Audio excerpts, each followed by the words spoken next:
our first session, which is titled Rise, the Newest Scaled Creator Community, Lessons Learned and the Future. And this panel will be hosted by Sandra Fujiyama and Krystal Lee, who we will now welcome into the panel. Welcome both. Camille. Hello, hi. Hello. Thanks for being here. I will now introduce you both. Sandra Fujiyama is the Executive Director of the Pacific Asian Center for Entrepreneurship, or PACE, at the Scheidler College of Business at the University of Hawaii at Manoa. She is responsible for leading UH's innovation and entrepreneurship efforts, including strengthening ties with community and stakeholders. Krystal Lee is the Program Manager for the Pacific Asian Center of Entrepreneurship, PACE, at the Scheidler College of Business at the University of Hawaii at Manoa. She has more than 15 years of experience developing programs to support student founders, and most recently, she played a key role in the construction of a living learning community, managing every step from concept to move in. Without further ado, we would love to hear more about this. I'll take the chance to turn the time over to you now. Great. Thank you, Camille. We have some slides, so let me go ahead and share. Okay, so thank you for having us join you all today. Thank you for joining and being open to hearing about what we're doing over here at the University of Hawaii. So before we get into what we do at PACE, we wanted to share a little bit about the University of Hawaii so you all have some context of where we sit, as well as what the University of Hawaii is and does. So we are part of the system at the University of Hawaii. So it's a 10 campus system that spans more than 4 of the islands in Hawaii. So as you can see here on the slide, there are islands. We are part of an island chain. And so the University of Hawaii system has 3 universities and 7 community colleges as a part of it. And we're the state's public system of higher education. The enrollment across the 10 campuses in the system is around 49,000 students. So quite a good level, high level of enrollment. And then here at Manoa, which is where we sit, that's the flagship campus. So here's our campus here, situated in beautiful Manoa. So you're looking at it from the bottom of campus and then looking up into Manoa Valley. So at our campus at Manoa, fall enrollment was around 19,000, but it turns out this year we've exceeded 20,000 students. So enrollment keeps increasing, which is always good to see. We have more students coming in from in-state, staying here locally, than out of state, and great representation across the country. At University of Hawaii at Manoa, we have more than 14 colleges and schools. So the Scheidler College of Business is just one of those colleges and schools at the Manoa campus. And PACE, the Pacific Asian Center for Entrepreneurship, where we sit, falls under the College of Business. So we wanted to give that context so that you know that we're in the College of Business. But as you've heard from a lot of the other speakers this week, you know, we are all trying to figure out how to get more students from the different colleges and schools across campus to participate in what we do in entrepreneurship. So our mission here at PACE is to educate innovative problem solvers. So that's what we're in the business of doing. We're really trying to get our students to be these problem solvers, whether they join an existing business or whether they start a new business. So that is our goal. And we are open to students from all 10 campuses of the university system. So we try to bring in as many students as we can from those campuses. And as you saw, it spans different islands in our state. So to give you a sense of what we do at PACE, we've been around for more than 20 years. And so over that time, we've had a chance to modify our programs and really tailor them to what our students are asking for. So for us, it's all about meeting our students with where they're at and giving them a variety of programs that they can participate in.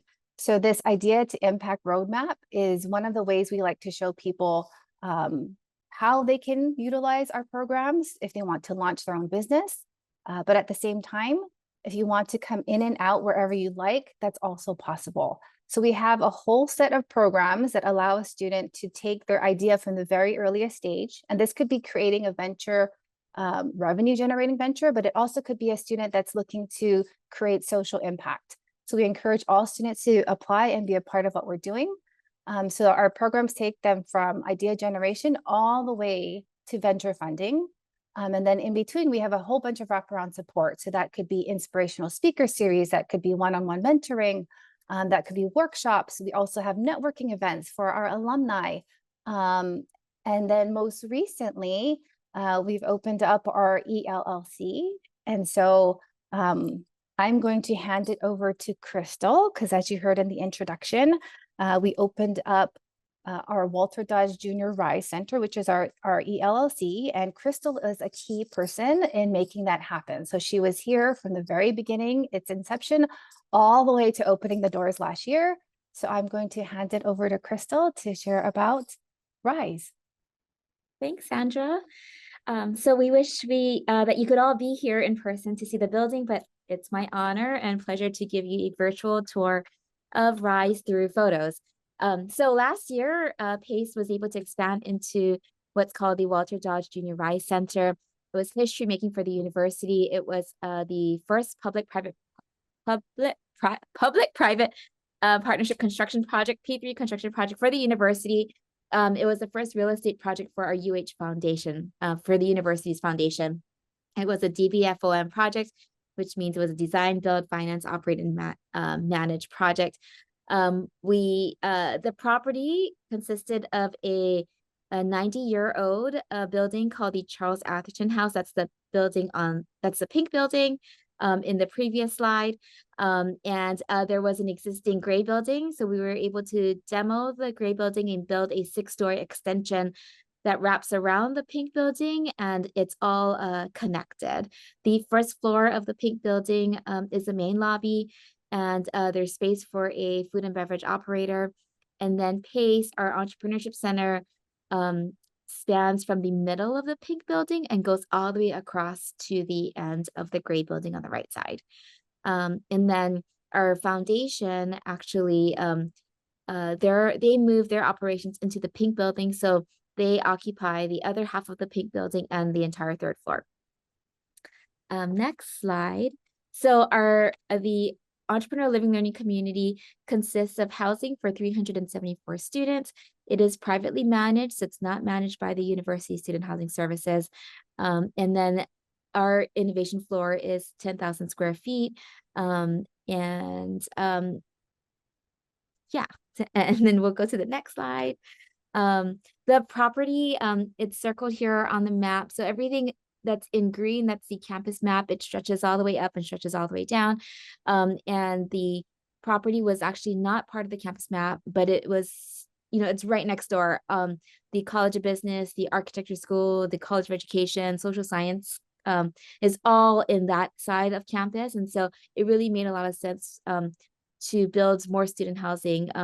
Student housing currently resides all the way on the bottom right of the map. It's actually not even on the map. And so there's no other student housing on that side of the campus. It really made sense to build housing there. And next slide. So this is what our innovation floor looks like. You'll see we have maker spaces, classroom, co-working or flex space, and then we have an incubation space on the right side of that floor plan. We have conference rooms and recording studios in the bottom. Next slide. So as you enter our space, you'll be greeted by ambassadors who sit at our front desk. We have a wall that showcases some of our entrepreneurs, and also because a lot of the programs are run by student leaders, we like to call out one student leader of the month. And so we'll put their photo up on that wall there too. And then next slide. As you turn towards the right, you'll see our flex space. So this is where we have a lot of events. This is mainly a co-working space for students. So we have all sorts of seating here. And that back wall there is actually a movable partition that's all whiteboard. And so behind there is our classroom. And so what we can do is open up that wall and create a very large space. So this is the classroom that's behind the white wall. And yeah, and so we tend to hold a lot of events in this space, but we can also open up that wall and use the other side of the space. Next slide.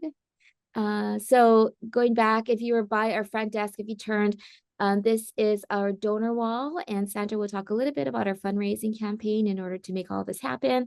And that feature stair there often acts as a stage. So when you have really large events, we use that side of the floor, and that area acts as a natural stage for our events. And then if you were to turn to the right, so this is our core where we have conference rooms, and we have a phone booth. And then you'll see the fern motif that wraps around this area. Because the university is a Native Hawaiian place of learning, we really wanted to create a sense of place, and we incorporated this Native Hawaiian fern, inspired fern motif in the space. This is what one of the conference rooms looks like. So everything is Zoom enabled. A lot of the design actually happened during COVID. And so we realized that Zoom is just going to be part of our life, and we wanted to make sure that we incorporated that into the design. And then if you were to go around the corner, so in the entire, actually before we started the design process, we did our own customer discovery. We practiced what we preach, and we talked to a lot of folks, a lot of students, faculty, community members, to hear what they wanted to see in a space like this. And one of the things that we heard over and over was a recording studio, because students are really interested in content creation. And so we had the opportunity to work with one of our student leaders who happens to be a PhD student in the music department and an audio engineer. And so he helped us to select professional grade equipment, but also easy to use equipment. And so this is a popular space for students to create music, record podcasts, and things like that. Next slide. So if we were to go down the hall, we have 2 maker spaces. This here is our digital prototyping makerspace, where we encourage students to come in and use the different tools. We have 3D printers and digital print cut machines, heat presses. We also have embroidery machines and sewing machines in this area, and we're constantly bringing in new equipment. On the next slide, we have what we call our messy prototyping lab. So this is where students can get messy. So we have resin printers on here. We have smaller hand tools. On Friday, we're bringing in the new X-Tool laser cutter. So lots of exciting things happening here. And then this is now on the other side of the building. So it's a little bit confusing, but we're now in the pink building. So this is now the Charles Atherton House, and this is now our incubation space. So one of the things that we really wanted to do is create dedicated workspaces for our student entrepreneurs, the ones who are really working on a business idea. They needed workspace. And so we were able to assign workspace for them, a dedicated space for them. We designed in a lot of storage. So if they have merch or product, they have a place to store that. Whiteboards and meeting rooms in this area. So that's kind of a quick tour of the innovation floor at the Walter Dodge Jr. Rise Center. And so next we wanted to talk a little bit about why Rise, like why did we want to get into building an entrepreneur living learning community? And so honestly, when we first started, we had the opportunity to tour a lot of different universities. We were able to go to the University of Utah, really inspired by the Lasan studios. We were able to go to Arizona State University. We went to Texas and Washington, and just really got to be inspired by what other universities were doing. And we saw the impact, especially at the Lasan studios, the impact that this community had within their university ecosystem and also within their larger state economy. And so we really wanted to bring this unique opportunity to students at the University of Hawaii. At PACE, we are generously supported by the Schuyler College of Business. And so, everyone just assumes that we're just for business students, and we're not. As Sandra mentioned, we service the entire university system. So students of all majors and all different campuses. And we really wanted to build a space that encourage diversity. And so moving into this neutral zone, which wasn't owned by any college, really allowed us to showcase that diversity and really bring in students from all different disciplines. One of the other reasons we wanted to move into this new building was because we outgrew the space that we had within the business school. We had a wonderful space and we still work out of there. But one of the issues that we had was we didn't have enough space for co-working and event space. So what happened was when we were holding events, we often had to ask the students to leave or join the event in order to reformat the space. We couldn't allow for both. And so in this new building, we're able to allow for students to continue to have co-working, and we can have events going on at the same time. We can have 2 events going on at the same time and have a space for co-working, which is really, really awesome. One of the other things too is that because our space at the business school wasn't big enough for some of our larger events, we were having events all over campus, all over town. We would do things out in Waikiki, do things in hotels. And so now we have this great large space that we can have events for 200 people. That's been really, really wonderful to have everything all in one space. One of the other reasons we, at Hawaii, as you may all be aware, we're very reliant on our tourism industry, and there is a need to diversify our economy. And often universities are at the center of, vibrant startup ecosystems. They are the workforce. They're really focused on workforce development. And so at PACE, this is something that we really wanted to hone in on. And one of the reasons why we wanted to build RISE was to create the opportunity for students to just try different things, create and new ventures, and hopefully they will become something where we can help in the diversification of our economy here in Hawaii. And now I'm going to turn it over to Sandra, where she'll talk about the impacts of an entrepreneurial living and learning community at scale. Okay, great. Thank you, Krystal. So a lot of what Krystal talked about was, right, how are we going to create this hub of innovation? And I think that's what we learned from Lassonde Studios. We were so amazed by the impact their living learning community had on, creating a diverse set of ideas, inspiring their students to work in teams and come up with new ventures. Some of the slides that we saw from them was, a 4x increase in the number of ideas that were coming out of their institute. So seeing the impact that Lassonde Studios had, as Krystal said, that's what we wanted to have. We wanted to bring that to UH. We wanted to allow our local students to have that sort of experience, to be on the cutting edge, right?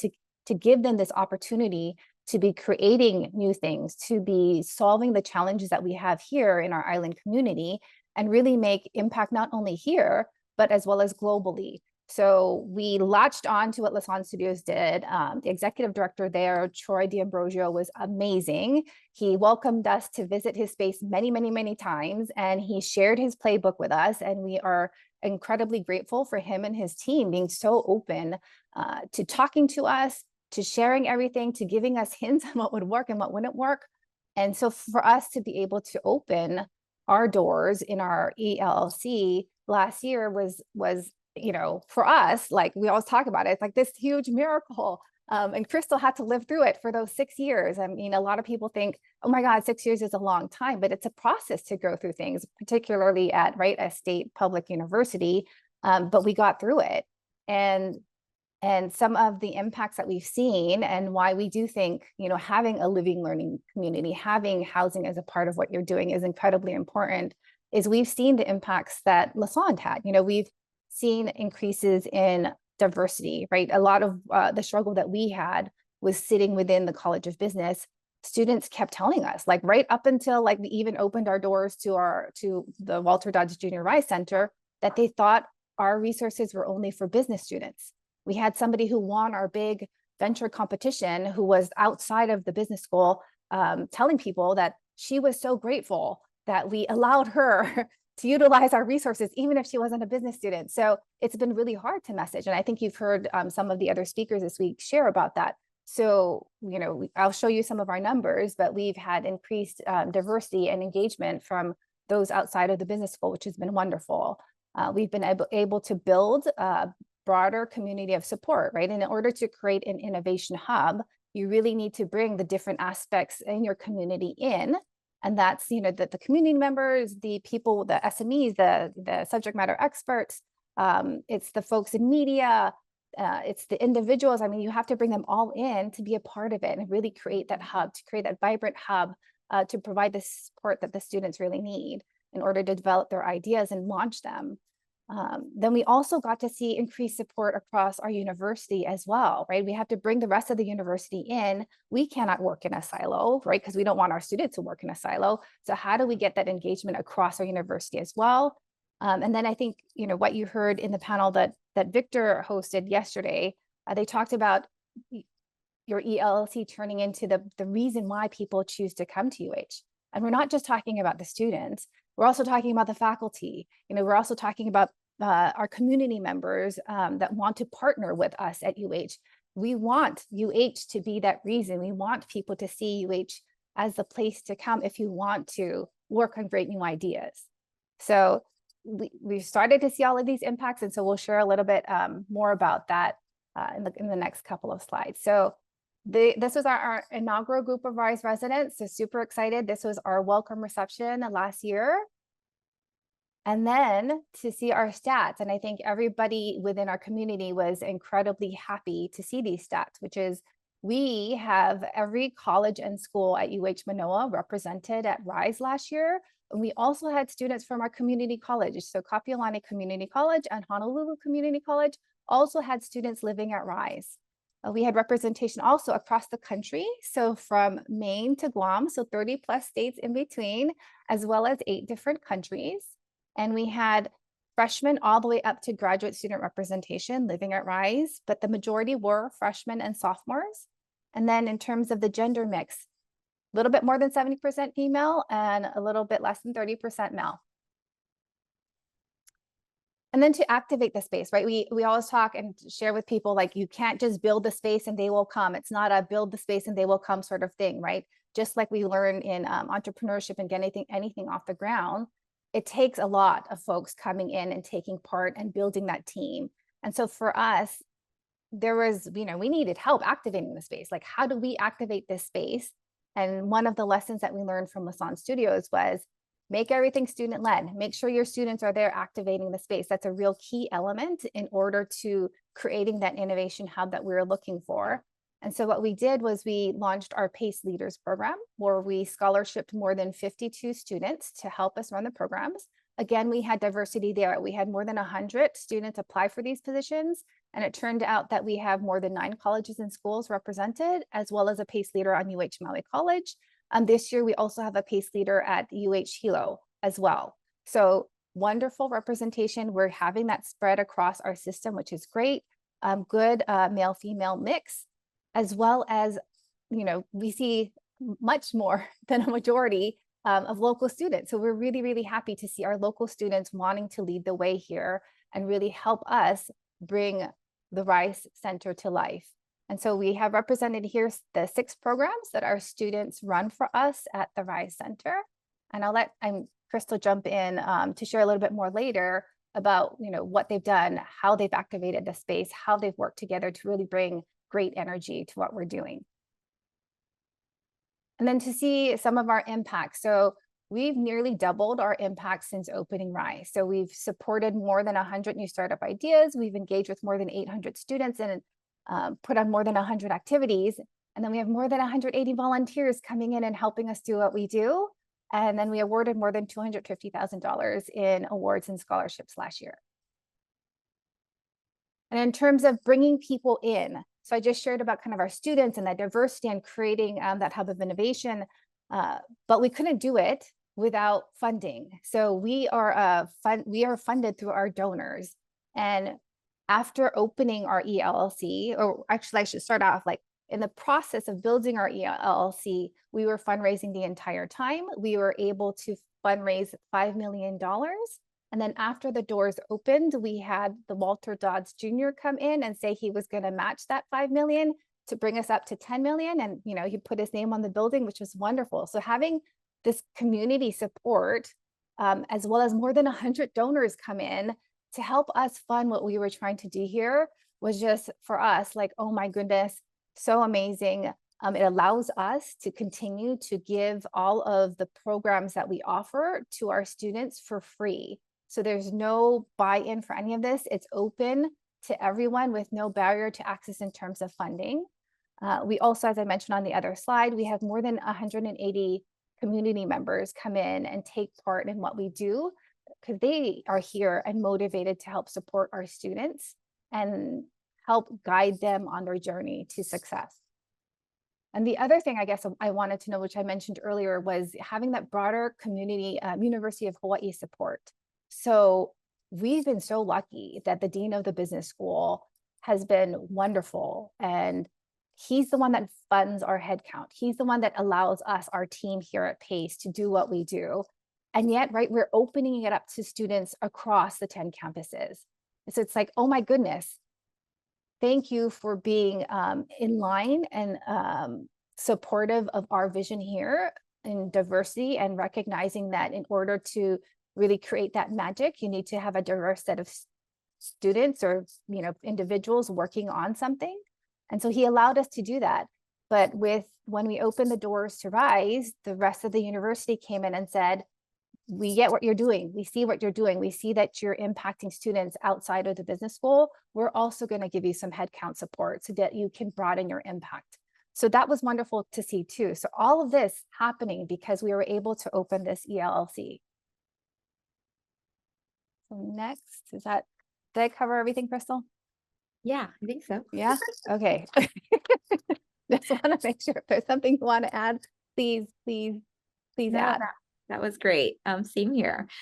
So next we'll move on to some of the lessons learned in this entire process. For us, because ours was a public-private partnership project, it was really, really important to maintain clear ongoing alignment in the entire process. And that's internal and external. So internal with our university stakeholders, with administration, with our foundation, and then external with our private developer partners, our donors, our business leaders. It's really easy when you have so many people involved to get pulled in lots of different directions. And so one of the things that you really have to do, and what we learned, is just to keep regular communication. Even though you felt like you were aligned with one person, you might realize, you know, the next week, hey, we're not quite aligned. So having that continuous communication and open lines of communication is really important to help prevent mission drift from happening. I would say for us, because we were going to be the operators, right? We're the entrepreneurship center. It was really important for us to speak up for our operational needs in the entire process, especially like in the design process. Like I was asked so many times, why do you need to have so much storage? You know, asking about outlet placement, layout. Our ice machine was really, really important to us because we do so many events. We needed to have an ice machine. Otherwise, we were constantly going down to our 7-Eleven, right, to pick up ice. And so you're the end user. So make sure that you really speak up for your operational needs and really think about, you know, the long term, what that's going to look like for your entrepreneurship center. I think we learned a lot in that entire process. I would say, you know, for us, we started before COVID happened. During our project, right, war happened, COVID happened, major supply chain issues, administration changes. And so I think it's important to just anticipate that there's going to be shifts and there's going to be changes. Market conditions are going to change that could really impact the project. At one point, we couldn't get concrete on the island. And so there are lots of different things that happen, but just, you know, being aware and being able to be flexible and being creative and knowing that that's going to happen really helps, I think, in the entire process. As Sandra mentioned, the success of the community really hinges on the participation and the involvement of our students. And so we really encourage our students to take ownership through various leadership roles. And it really helps to build culture within our space. That's something that we didn't have before because we didn't have student-led programs. And so bringing on 50 student leaders and really having them put on different programs and really activate the space has been really game-changing for us. we really try to give them props whenever we can. So as I mentioned, when you walk in, you'll see our PACE Leaders of the Month featured right there on our wall. We really try to support them in the different ideas, and it's not easy because they can come up with very, very creative ideas, but we really try our best to support, the kinds of programs that they want to put on, and support them in shaping the space, the different opportunities that we offer. We do try a lot of different things, and we learn from all of them, and so it's been really, really great. We do collect feedback regularly. We meet with our student leaders regularly. It really helps to keep the programming relevant and responsive to their needs.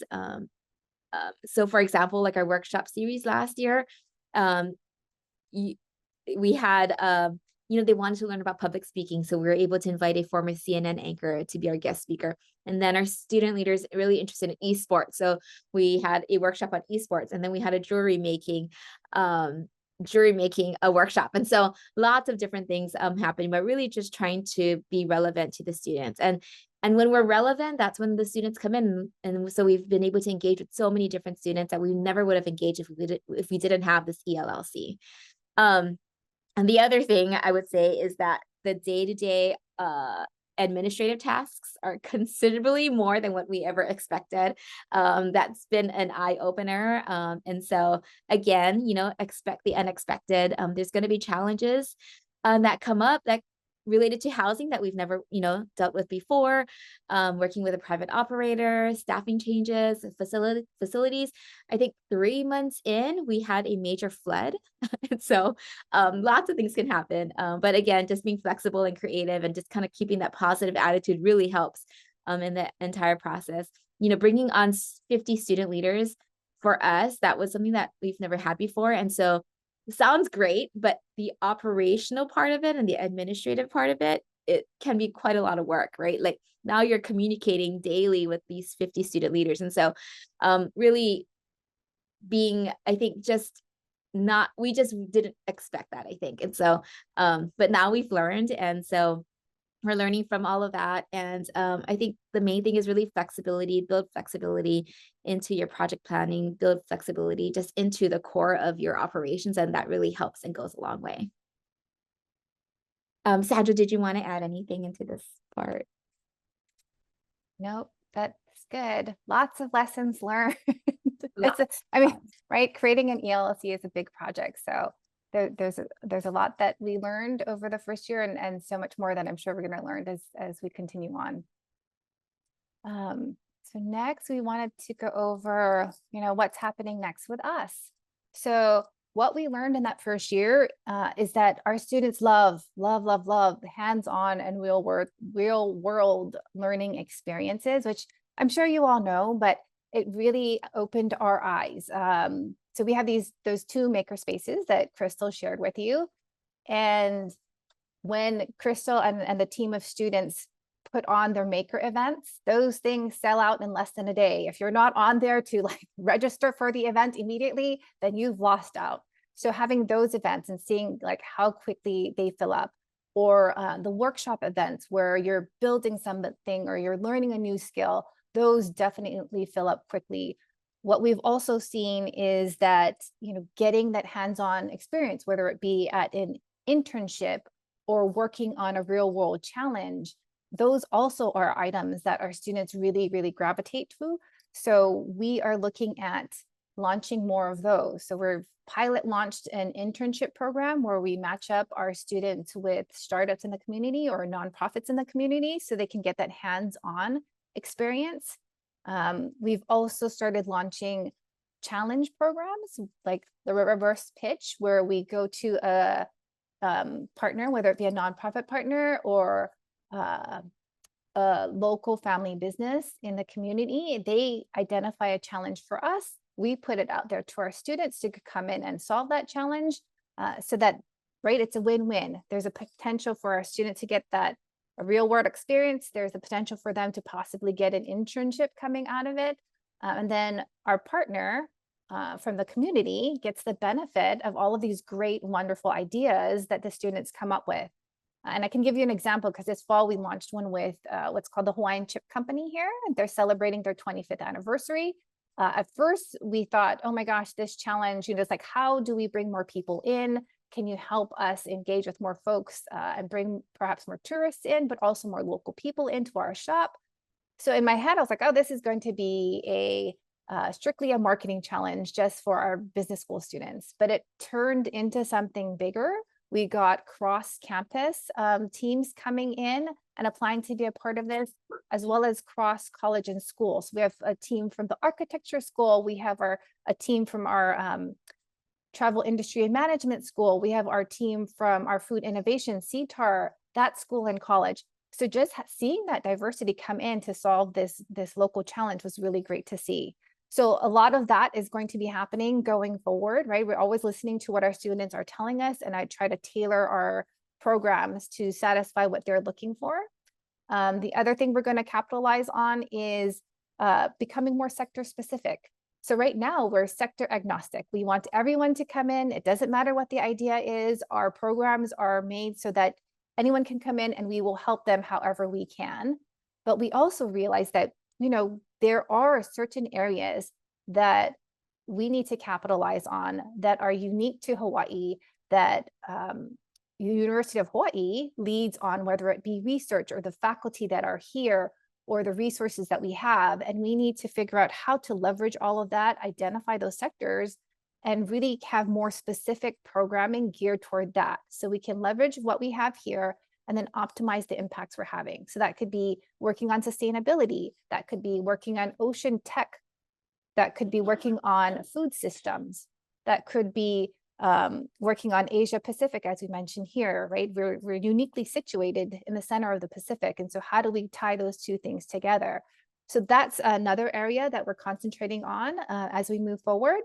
And then the last thing, right? It's like what we've said all along is like, how do we infuse the entrepreneurial mindset across campus? Like for us, and I'm sure for all of you out there, that's what it's about. The entrepreneurial mindset is something that every student should have. That is not something that is limited to business school students or people that are trying to start a business. It's something that it's a skill, it's a mindset that you need in your life as you move forward, and it's going to help you regardless of what area you go into. So we're always trying to infuse that. We're trying to figure out how to expand, engage, and really bring it all together so that folks have that skill set, that tool set they need to be successful in life. So that's where we're headed next. And I think that's the end of our presentation. If you want to connect with us, we have a weekly newsletter. Please scan the code and sign up and you can see what we're doing. Or if you're ever out here in Hawaii, we're more than happy to show you around and give you a tour of our new ELC. Thank you so much, Sandra and Krystal. I think it's very clear how intentional the decisions were, and that recording studio sure looks super awesome. We have a couple questions with the few minutes we have left, so I'll go ahead and ask those now. So building a building is a lot different than building classes or curriculum. How does a residential building work with the classroom?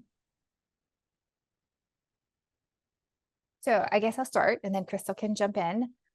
So we do have a classroom within our ELLC. So you saw that as part of the virtual tour that Krystal provided. And the way we've positioned it, at least initially, is we don't hold any formal classes within our innovation center at RISE. We allow faculty members to come in and hold 1 or 2 classes in there, but that's, to get them to come in, to get their students to see what we have to offer, to provide that introduction. But we don't allow actual class 4-credit classes to happen within our space. We reserve our classroom for our programs. And so we utilize the space for our programs, our events. And then if other community members, so we have a number of accelerators in the community. I know I didn't go over it in detail in that slide I showed, but for us, right, it's like, how do we leverage the resources, not just at the university, but outside the university when our students leave the university so that they can, go on their path to success. So we collaborate a lot of times with folks in the community. So the incubators and accelerators will also come into our classroom and hold a session there. And it's really great. How do we create that community? and how do we connect all the dots so that the resources make sense and people kind of know where their next steps will be. I think to add Krystal? to that, like Res Life is a huge component of student housing. And so what we try to really do is engage, actually we're doing a better job of it this year, is really engage the residents into participating in the different programs that we do. We join their floor meetings, we host floor meetings, we host various activities. For example, when they moved in, they all got a blank canvas tote, and they were encouraged to come to the makerspace and learn some of the tools and customize their tote. And so we try to do different things to really engage the residents and add to their Res Life experience. Amazing. I know this conference is all about elevating student creators and how we can do that. And I think those are great examples and practices that you're doing at Rise. Thank you so much. Anyone in the audience, if you have questions, feel free to send them in the chat now. We have just a couple minutes, and we also put their contact info in the chat so you can connect with Sandra and Krystal. Thank you so much for your time. This was an amazing presentation.